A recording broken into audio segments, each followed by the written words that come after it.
Au sommet de cette édition, le Burkina Faso vers une révolution judiciaire pour une justice plus rapide. L'Assemblée législative de transition a voté une série de lois visant à moderniser et à rendre plus rapide la justice. Selon le ministre en charge de la justice, Maître Edasso Rodrigue Bayala, ces réformes visent à passer d'une justice traditionnelle punitive à une justice plus rapide et réparatrice. Les détails dans ce journal. Aujourd'hui, 13 juin, est célébrée la Journée internationale de sensibilisation à l'albinisme. À l'occasion, l'Association des femmes albinos, AFAD, travaille sur le sujet et mène des activités pour sensibiliser les populations à prendre en compte les personnes qui vivent avec cette situation. Vous entendrez la présidente de l'association, Maïmouna Déné, dans ce journal. Et puis nous faisons un zoom sur Dama Nikiema, une amoureuse des arbres, en prélude à la journée nationale de l'arbre et à la campagne nationale de réforestation. Son amour pour les plantes l'a amené à transformer sa cour en un endroit de verdure. Un reportage à suivre également dans cette édition. Ce sont les titres de cette édition. Mesdames et messieurs, bonjour et ravi de vous retrouver pour le point de l'actualité. Bienvenue à tous. Et pour débuter, je vous l'annonçais en titre. Le ministre de la Justice parle de révolution avec l'adoption de nouveaux codes de procédure pénale. Plusieurs réformes font penser à la justice traditionnelle. Le vote du nouveau texte a eu lieu hier à l'ALT. Cynthia Zungrana nous en dit plus. Plusieurs innovations dans le nouveau code de procédure pénale, au point où le ministre de la Justice, Maître Edasso Rodrigue Bayala, parle de révolution. À titre d'exemple, il ne sera plus possible d'extrader un Burkinabé vers l'extérieur, comme à la Cour pénale internationale. Une réforme qui fait penser à un prochain retrait du Burkina de la CPI, si ce n'est de tous les 3 pays de la Confédération AES. Une autre innovation majeure est liée aux alternatives à l'emprisonnement. Désormais, toute infraction ne débouche pas sur une procédure judiciaire avec éventuellement détention provisoire. Il faudra d'abord, en fonction de la gravité des faits, passer les étapes de la médiation pénale dans l'environnement de l'infraction, le gentleman agreement devant le procureur, sous forme de seconde chance pour reconnaître les faits, demander pardon et réparer. Et enfin, l'étape de la procédure pénale. Tout cela va permettre de désengorger les prisons pour éviter les contacts entre petits et grands délinquants, humaniser les maisons d'arrêt et de correction, réduire l'effectif des dossiers à juger, limiter les délais de traitement et fournir de la main-d'œuvre pour les travaux d'intérêt commun. Ces réformes sont censées rapprocher la justice du justiciable et rapprocher les deux des traditions locales. Le ministre de la Justice, Maître Edasso Rodrigue Bayala, a profité de l'occasion de la plénière à l'ALT pour rappeler que la Haute Cour de justice, étant dissoute depuis 2023 et ses compétences reversées aux tribunaux de droit commun, les dossiers qui étaient pendants devant elle seront bientôt jugés. Par exemple, celui du dernier gouvernement de Blaise Compaoré portant sur l'insurrection populaire de 2014. Amélioration de l'employabilité des jeunes à l'ère du numérique. C'est sur ce thème que se tient la 2e édition du forum Yolek Nyung Leader Conférence. Cette 2e édition réunit 100 jeunes des 13 régions du Burkina Faso autour des panels et conférences sur les opportunités du digital. Fatih Sankara a suivi hier la cérémonie de lancement. Cadre par excellence d'apprentissage, d'entrepreneuriat, de réseautage et de leadership, le Forum Yolek, Young Leading Conference, réunit depuis mercredi 100 jeunes des 13 régions du Burkina à Ouagadougou. Pendant 3 jours, ces jeunes renforcent leurs connaissances sur les métiers du digital, tout en prospectant les opportunités liées au digital. Le Forum Yolek intervient après le Pré-Yolek qui a permis de renforcer les capacités de 1257 jeunes dans 5 villes du Burkina. Les jeunes seront amenés à participer à des panels, à des ateliers sur les métiers du numérique, sur les compétences du futur. Les jeunes seront amenés à co-créer ensemble des idées, de projets à penser des solutions digitales que nous, au niveau du comité, nous reverserons vers de potentiels partenaires, vers de potentielles personnes ressources pour voir dans quelle mesure ils pourront d'une manière ou d'une autre financer ces idées de projets portées par les jeunes afin d'apporter une solution au chômage que connaissent beaucoup de jeunes aujourd'hui. La marraine de la deuxième édition du Forum Yolek et la représentante de la ministre en charge de la transition digitale ont invité les jeunes à une saine utilisation des réseaux sociaux et à tirer le maximum de profit des avantages du digital. C'est des messages liés à l'entrepreneuriat de manière générale, mais surtout de s'appuyer sur les outils numériques qui de nos jours sont vraiment des outils qui peuvent nous permettre d'aller plus rapidement, d'aller plus de l'avant, d'avoir de bons moteurs de recherche pour pouvoir mieux nous perfectionner. C'est interpeller nos jeunes face à une utilisation responsable des réseaux sociaux. Nous travaillons à améliorer l'accessibilité aux outils numériques. Donc, Madame le ministre porte en tout cas un regard sur l'ensemble des jeunes qui œuvrent dans cette dynamique. La deuxième édition du Forum Yolek Young Leading Conference prend fin ce vendredi. La coalition des progressistes du Faso apporte sa touche à l'initiative Faso Mebo. Elle a mobilisé la force physique de ses membres et une tonne de ciment pour concrétiser sa contribution. La remise du don a eu lieu hier et c'était en présence de Ahmed Joël Compaori. 31 sacs de ciment et de la main-d'œuvre constituent la contribution de la coalition des progressistes du Faso à l'initiative présidentielle Faso Mebo, un don qui symbolise l'engagement de cette nouvelle organisation, dit le secrétaire général de la coalition. Nous avons amené une petite contribution parce que tout le monde ne peut pas venir pour confectionner les pavés et autres. Mais au moins, ceux qui ont du matériel, du ciment ou autre chose peuvent accompagner l'initiative. Nous avons au moins 31 sacs qui équivaut à 1,5 tonne de ciment panga pour accompagner et soutenir l'initiative. Parce que c'est aussi cela. Il y a de nos camarades au front qui font le travail jour et nuit. Ils doivent revenir trouver la ville propre. Parce que c'est aussi notre rôle, c'est aussi notre mission de faire ce travail de veille et aussi de travail de développement intérieur. Donc c'est cela. Développement et la guerre, ça cohabite. Et c'est une réalité surtout au Burkina Faso. Pour le capitaine Yasser Traoré, commandant de brigade Faso Mebo, c'est un plaisir de recevoir ce don. C'est un plaisir déjà de recevoir ce don. Ce don s'inscrit dans la deuxième composante de l'initiative présidentielle Faso Mebo, qui est l'embellissement des villes. Comme on l'a dit, Faso Mebo, c'est tout le monde, c'est la ménagère, c'est le fonctionnaire, c'est le commerçant, c'est tout le monde. On lance un appel à tout Burkinabé, de tout âge, de toute activité, de toute fonction, de mettre aussi les mains à la pâte pour la construction de notre chère patrie. La CPF, à travers son secrétaire général, invite tous les Burkinabés à se mettre dans cette danse familiale pour la construction du Faso. Nous allons profiter de votre micro, inviter nos camarades de la CNAVC à faire comme nous. Parce que quand on parle de la construction de la patrie, chez chacun sa contribution. De prendre l'exemple du vieux qui est venu donner un seul sac de ciment pour sa contribution. Nous devons faire plus. Donc c'est une invite que nous faisons à l'endroit de toute la population du Burkina Faso.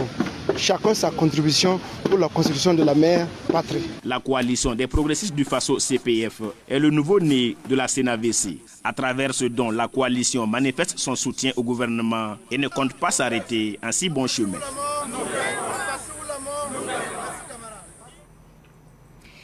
Et à l'occasion de la Journée internationale de sensibilisation à l'albinisme, l'Association des femmes albinos du Burkina, AFAB, tient une table ronde avec des partenaires à Ouagadougou. C'est dans le cadre de ces activités dénommées Albi Week. Cette 7e édition se déroule sous le thème « La problématique du cancer de la peau chez les personnes atteintes d'albinisme au Burkina ». État des lieux et perspectives. La présidente de l'association, Maïmouna Dene, est au micro de Samuel Mouko et Fatoumata Compaori. Nous sommes là pour la table ronde qui consiste à avoir des acteurs des institutions et des acteurs gouvernementaux et également les partenaires techniques et financiers, voilà, et pour pouvoir réfléchir sur un document d'orientation et d'accompagnement. Et demain, on se retrouvera au CIAO pour un don de sang. À travers ce don de sang-là, on a deux messages. L'un est de contribuer à sauver des vies, mais l'autre également, c'est pour pouvoir montrer à la population burkinabé que les personnes atteintes d'albinisme ont eu le manque de mélanine qui rend leur peau blanche. C'est des personnes qui sont comme tout le monde, qui peuvent recevoir ou des sangs de personnes non albinos et également donner leur sang aussi pour d'autres personnes. Au niveau du ministère de la Santé, et qu'on remercie, il y a déjà ce processus d'inclusion des personnes atteintes d'albinisme dans la politique de gratuité des soins. Chose qu'on salue. Maintenant, il faut qu'ils nous accompagnent à ce qu'on sensibilise parce qu'une chose est de mettre ces politiques en place, mais l'autre chose également, c'est que les personnes atteintes d'albinisme puissent être informées de cette décision et de ces acquis, mais également puissent aussi avoir l'accessibilité également d'aller. Voilà, donc c'est ce que nous attendons maintenant du ministère et un accompagnement des moyens techniques, logistiques et surtout financiers également pour que les associations des personnes atteintes d'albinisme puissent aller au fond dans notre pays pour informer les personnes atteintes d'albinisme comme quoi aujourd'hui le gouvernement les accompagne pour leur santé. Donc plus question de rester à la maison et souffrir jusqu'à mourir d'un cancer de peau. Occasion de cette journée.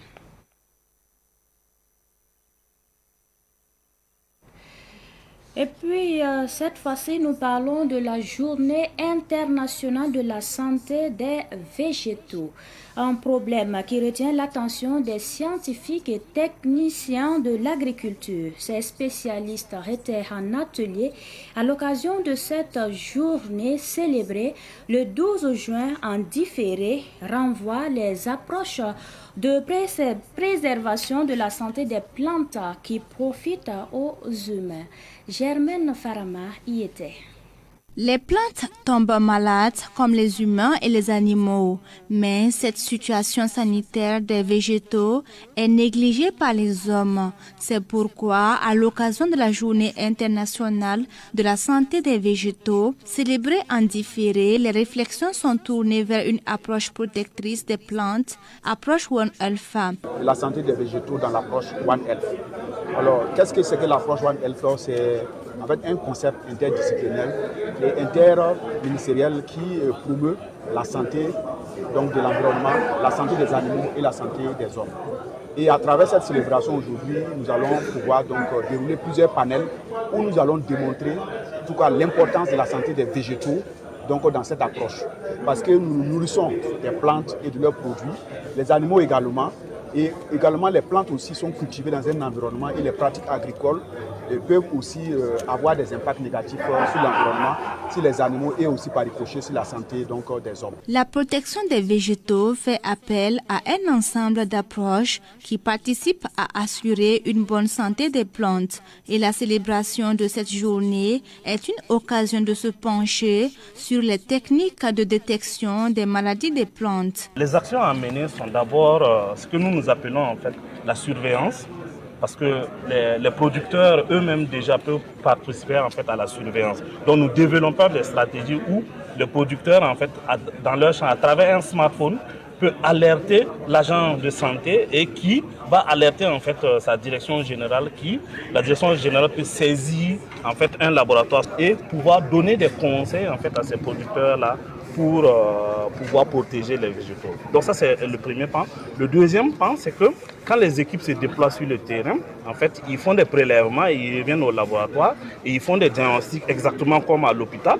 Donc ils font des diagnostics, ils posent un diagnostic. Une fois que le diagnostic est posé, donc il va s'encouler que soit la plante est malade ou elle n'est pas malade. Si elle est malade, c'est quelle maladie et quels sont les conseils qu'on peut apporter. Est-ce qu'il y a un produit qu'on peut utiliser pour traiter la plante ou est-ce qu'il faut simplement arracher la plante pour pouvoir protéger les autres plantes environnantes? Cet atelier de vulgarisation de la santé végétale qui réunit des scientifiques et techniciens de l'agriculture se veut également un plaidoyer pour l'intégration de la protection de la santé des plantes dans l'approche One Health qui n'en tenait pas compte. La journée internationale de la santé des végétaux est célébrée chaque 12 mai. À quelques jours de la journée nationale de l'arbre, avec pour ambition cette année de planter 5 millions d'arbres en une heure, les Burkinabés se préparent à relever le défi. Mais certaines personnes n'ont pas attendu un appel officiel pour agir. C'est le cas de Dame Nikiema, une amoureuse des arbres. Elle a transformé sa cour en oasis de verdure. Zoom sur cette amoureuse des arbres avec Cynthia Zungrana.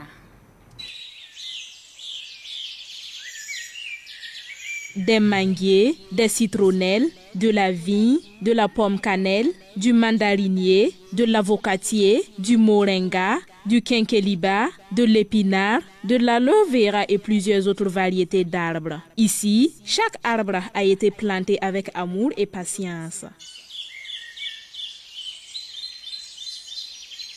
Bienvenue chez Dame Nikiema, une mère de famille qui a décidé, il y a des années, de faire de sa cour un véritable jardin d'Éden. Je suis venue ici dans le quartier en 1996 ici. Et en 1985, mon mari est venu me montrer la parcelle. Premier but que je suis venu faire, je suis venu pour planter 2 arbres. Puis j'ai bien clôturé avec une grillage, mais comme il n'y avait pas de mur, les chèvres n'ont pas laissé. Maintenant, quand on est venu, donc j'ai commencé à planter seulement les arbres. Sa motivation première n'est pas l'écologie, mais un sentiment bien plus profond qui l'anime depuis le bas âge, qui est l'amour des arbres. Ma passion pour les arbres, depuis que je faisais l'école primaire à l'école Nongolemassam Paspanga, on nous enseignait, c'est vrai, mais on nous montrait comment aimer des arbres, comment aimer les plantes. C'est le jeudi et puis samedi que nous, on n'a pas cours. On nous amenait au jardin de Paspanga, pour planter. On plantait les arbres, on faisait le jardinage là-bas. On nous apprenait comment aimer les plantes. Mais quand je plantais, ça pousse bien. Même mon jardinage, vraiment, ça pousse. Donc, on fait que, à chaque fois qu'on parle seulement, on faisait groupe. Dans mon groupe, vraiment, c'était bien. À l'âge de 8 ans, que j'ai commencé à aimer les arbres. Le résultat est là, une fraîcheur palpable qui contraste avec la chaleur environnante. Mais au-delà de leur beauté et de l'ombre qu'ils procurent, les arbres de Dame Nikiema offrent aussi de précieux bienfaits. Feuilles pour la cuisine, fruits à savourer, remèdes naturels contre certains maux. Même les voisins en profitent. J'ai mis des arbres qui donnent des fruits ici. Il y a des manguiers, orangiers, tanzolo, pomme cannelle, du raisin, citronnelle, épinard, puisque je ne paye pas épinard au marché. J'enlève ça chez moi. La patate douce est là. Il y a des plantes médicinales. Par exemple, Walbissim qui est là, aloe vera qui est là, il y a Barna qui est là. Il y a beaucoup de plantes. Quand on se soigne, oui, il y a le café aussi qui est là. Même les voisins, ils viennent enlever du café. Alors que le pays se prépare à relever un énorme défi, planter 5 millions d'arbres en une heure, Dame Nikiema, tout en saluant l'initiative, rappelle que le plus important ne réside pas seulement dans le nombre d'arbres, mais dans l'engagement de tout un chacun à les entretenir. Je suis très heureuse, c'est bien. Mais je voulais que si on plante les arbres, qu'on les entretienne, puisque les arbres veulent qu'on les entretienne. Si on les plante sans l'entretien, ça ne peut pas aller. Sinon, c'est bien. Mais il faut l'entretien. Il faut des gens qui aiment les arbres. Puisque les arbres vivent, il faut les gens qui aiment les arbres pour les entretenir. Touché par l'initiative présidentielle et animé par un amour profond pour les arbres, Dame Nikiema lance un cri de cœur au chef de l'État, le capitaine Ibrahim Traoré. Je demande le président du Burkina Faso, je l'encourage beaucoup. Mais je demande de m'aider à avoir un terrain. Je vais planter les arbres. Je vais travailler, je vais planter les arbres. Parce que j'ai l'amour des arbres. J'ai l'amour des arbres. La 7e édition de la Journée nationale de l'arbre se tiendra le 21 juin prochain. Au cours de cette journée, chaque Burkinabé est invité à planter un arbre entre 8h et 9h.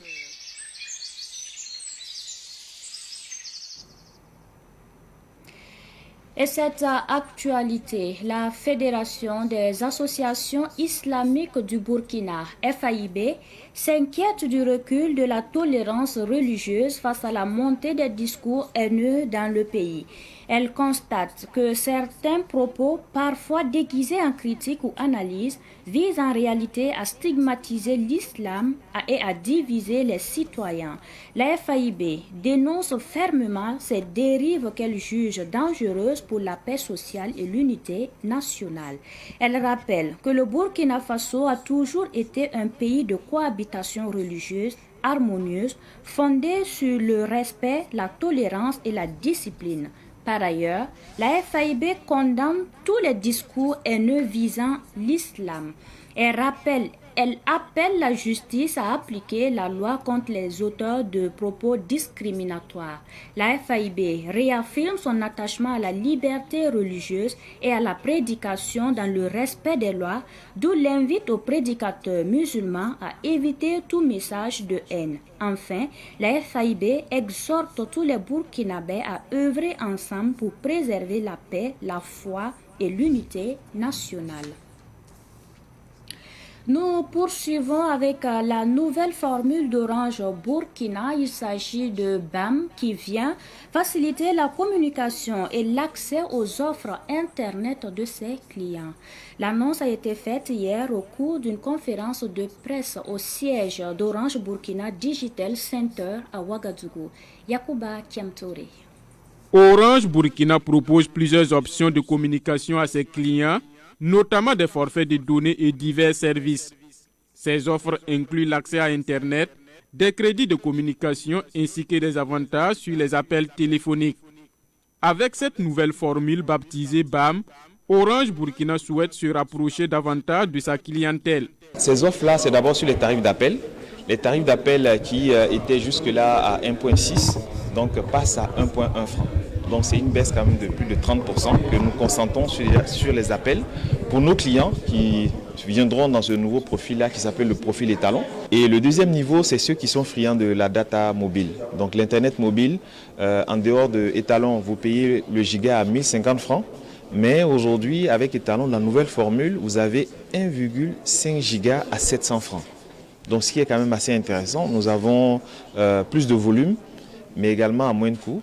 Au lieu de 1000 francs, vous payez 700 francs et avec une générosité quand même de 500 mégas en plus. Les week-ends, nous avons pensé à nos jeunes, donc c'est bientôt les vacances, de pouvoir accéder à leur plateforme préférée, TikTok, Snapchat, en achetant des forfaits de 5 gigas à 1000 francs. Donc, ce qui est une première quand même au Burkina Faso, c'est notre apport pour vraiment permettre aux Burkinabés de profiter au maximum de leur réseau qui est Orange. Pour souscrire à la nouvelle formule BAM, le client compose étoile 105 dièse. L'accès est libre à l'entrée et à la sortie, une fois par mois. En cas de deuxième souscription, dans le même mois, le client paye 500 francs CFA. Donc le client ne paye absolument rien pour accéder. Et si par le passé, pour sortir des talents, il fallait payer 500 francs, aujourd'hui nous avons levé cette barrière-là de sortie. Donc le client est libre d'entrer à 0 francs et de sortir à 0 francs. Donc c'est la deuxième fois quand il revient qu'il va devoir payer pour rentrer ou soit attendre un mois pour revenir gratuitement. Les forfaits de la formule BAM sont disponibles tous les jours. Orange Burkina invite ses clients à profiter pleinement de cette nouvelle option.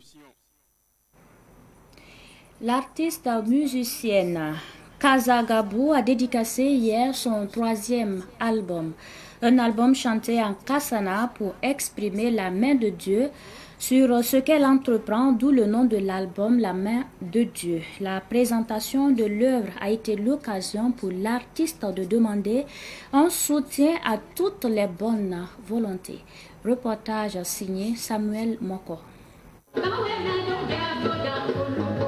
Ce nouvel album, La main de Dieu, est le troisième de l'artiste du gospel, Christine Anoudia Kazagabou. Dans cet album de 8 titres, elle chante l'amour pour la patrie. Christine Anoudia Kazagabou lance un appel à soutien aux acteurs culturels car elle fonctionne sur fonds propres en autoproduction. Dans l'album, le premier son s'appelle Sono l'amour. À Sono, où tu étais cassé. À Sono, où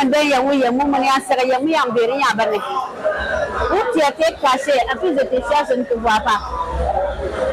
Fais tout concevoir. À ceux qui peuvent m'aider là. À ceux qui peuvent m'aider, la qu'à m'aider. Sinon là où je suis là, si on dit les artistes venaient chanter, j'ai la honte d'aller parce que je n'ai pas des habits.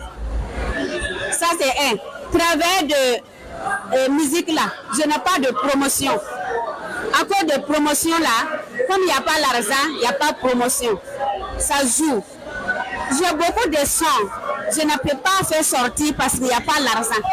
Mais chaque jour, les chansons viennent. Je peux dormir, réveiller avec ça. Je peux marcher sur la voie et ça vient. Quelqu'un peut parler comme ça et puis la chanson vient. Mais comme il n'y a pas l'argent pour produire là, je ne sais pas quoi faire. Je laisse passer. Pour promouvoir le nouvel album, La main de Dieu, Christine Anoudia Kazagabou prévoit des concerts dans le Naouri et dans le Kadiogo. Fin de ce journal, merci de l'avoir suivi et merci à toute l'équipe. Très bonne suite en compagnie de nos programmes.